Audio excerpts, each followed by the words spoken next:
Growing up in Pakistan, Sadia Zahidi was afraid of one thing.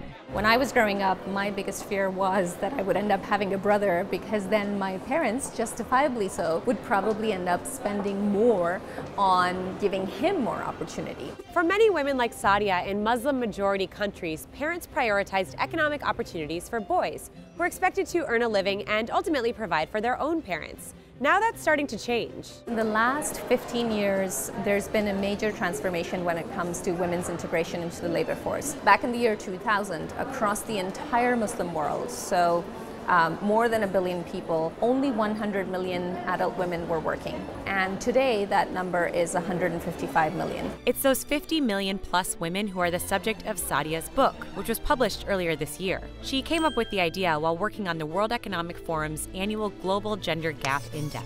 The country that has closed its economic gender gap the most in the last decade or so, compared to anywhere else in the world, it's Saudi Arabia. And so I wanted to try to understand what exactly is happening in these countries. Sadia visited more than a dozen Muslim-majority countries over 3 years to speak with this new generation of workers. She found investment in education is one big driver behind the changing workforce. Take Egypt, where 34% of university students who graduate with a degree in science, technology, engineering, or mathematics, called STEM, are women. Egypt, like many majority Muslim countries, has a higher percentage of women entering STEM fields than the US or Europe.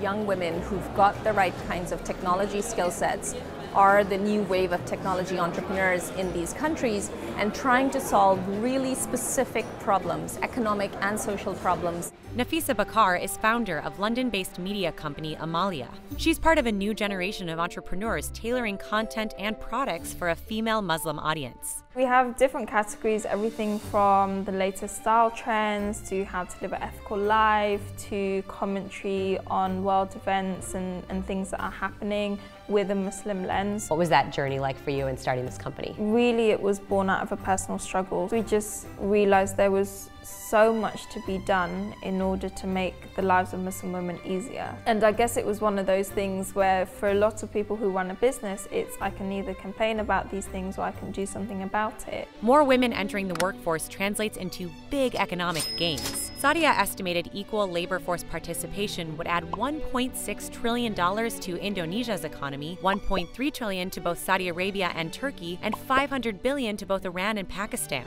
One study found the sectors that will benefit from women's extra buying power include food, healthcare, education, childcare, apparel, consumer durables, and financial services. In many ways, it's the economic movement that is then going to lead to societal changes. There's still a long way to go in this economic and societal transformation. The 155 million women working in Muslim-majority countries she studied only represent 30% of adult women that could be working. In many countries, certain jobs like mining, metalworking, or construction are off limits for women, and married women in some countries are not eligible for the same jobs as men. Saudi Arabia officially lifted its ban on women driving in June, but women there are still subject to legal guardianship by husbands or male relatives. Still, Sadia said the factors that encouraged many women to have a voice in the workforce are only getting louder. If you look at just the projections of the data at the moment, the last 50 million took the last 15 years. The next 50 million will take only another 7 years. So